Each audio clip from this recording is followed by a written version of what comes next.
YouTube, Red Ice 115 here, doing a double upload for the first time on this channel. But basically, I just came real quick to give you a guide on how to unlock Blair, who is now currently available to unlock in Yu-Gi-Oh! Duel Links at this moment. Now, if you didn't know, to unlock Blair, you had to get 1 million, well, yes, 1,200,000 points in the event. But not only that, if you already there, you also have to win a tag team duel between Jaden and Alexa and you and Blair. But that's all you have to do to unlock her. Basically, get 1,200,000 points and win the tag team duel. And let's see here. So basically, you know you got the point requirement once you get the card Made in Love from the event. And I don't mean like from the actual duels. I mean from the reward tab over here. Yeah, Made in Love, the 1,200,000 card reward, which is also a prismatic. But anyway, let's go to Blair herself, who I already got to level 16 because I just grinded out the game to try to get more Twilight Swords. To see her skills and unlock rewards. Now, for most decks, Blair's skills isn't much to write home about.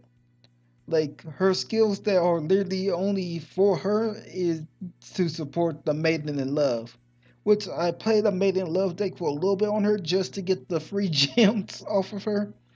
But yeah, we have only you would select one Maiden in Love you control during your opponent's next turn. As long as this Maiden in Love remains in face-up attack position, they can only attack Maiden in Love. So if you basically plan to run a Maiden in Love deck only, that's what her skills are good for. Like this one, half the battle damage you take from battles involving Maiden in Love, which I'm curious if that's like a permanent ability, like a permanent skill that stays active for the remainder of the duel. If so, then that can cause some more shenanigans because there's another well, not field spell, but a continuous trap in the game that have the damage that you take from spellcasters. And I believe, yep, Maiden loves a spellcaster.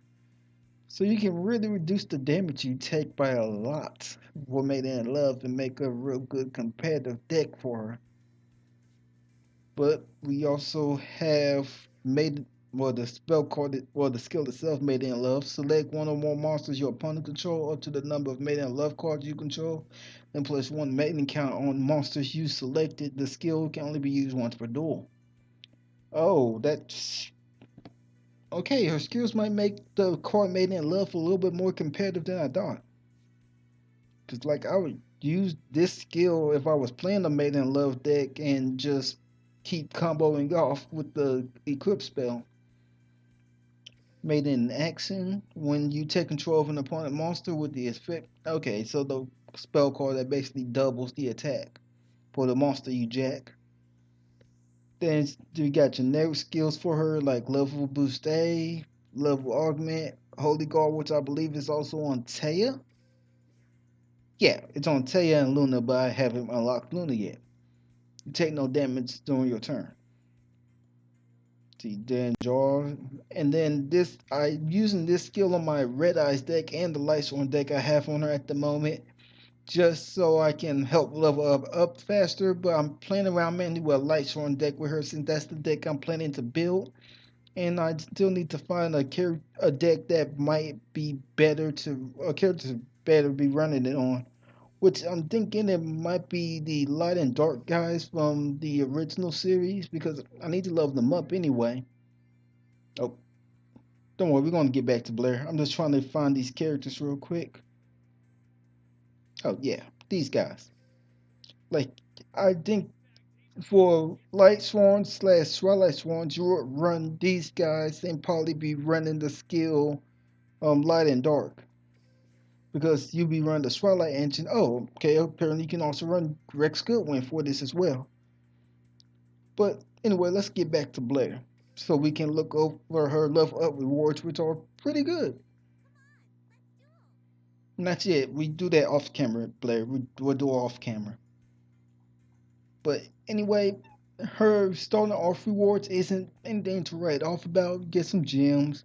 We get this card, which see until your opponent's second to your opponent. So two of your opponent's turns. Your opponent shows you all the cards they draw. Okay. Then we get the skill made of iron, another dex box, 15 gems. Now this is one of the cards right here that I will most likely try to be running multiple copies of because you do get it multiple times in the level up rewards. But basically what it does, you can banish one light swarm monster from your hand or graveyard, and then reduce your opponent's monster attack points by 300 times to the monster's level that you banished. So yeah, Jane right here is really good. Let's see. Material for destruction. Both players must keep their hand refilled this turn, or just hand or the hands are refilled by the effect. If they both have a card with the same name, neither player can activate cards with the same name. Like this right here might be the Dark Magician's substitute for the mirror match, but because if you don't know, Silk Tombs is getting hit on the ban list. But this basically all Dark Magician to do to make the duel even more of a coin flip in the mirror match. But then again, they be locking themselves out of their navigations, their circles, their rod. They just won't be able to do anything. Then pick your secret side until your opponent's second end phase. Oh wait, is this the same card we got over here? Yeah, it is. Never mind. Let's see. 35 gems, the skill attack charge, and the good boy, Raikou, Twilight Fighter. When this card is normal summon or flip, so unlike the original Raikou, you don't have to set him face down to trigger this effect. You can just summon him, and you can banish one Lightstorm monster from your hand or graveyard, just like Jang, and then banish one card on the field once per turn. And once per turn, if your other Lightstorm monster's effect activates, send the top 3 cards of your deck to the graveyard. So if you live to see a sequel and you have a regular Light Sworn, not Twilight Sworn, then it forces you to mill, you lose the top 3 cards of your deck. And then the boss monster for the Twilight Sworns, Punishment Dragon, who basically says you must have 4 different Light Sworns banished, and then to top it off, pay 1,000 life points. Well, you gotta have the 4 Light Sworn banished to summon them. But you can pay 1,000 life points and shuffle into the deck all cards in the graveyard and all face-up banished cards, except Lightstorm monsters once per turn.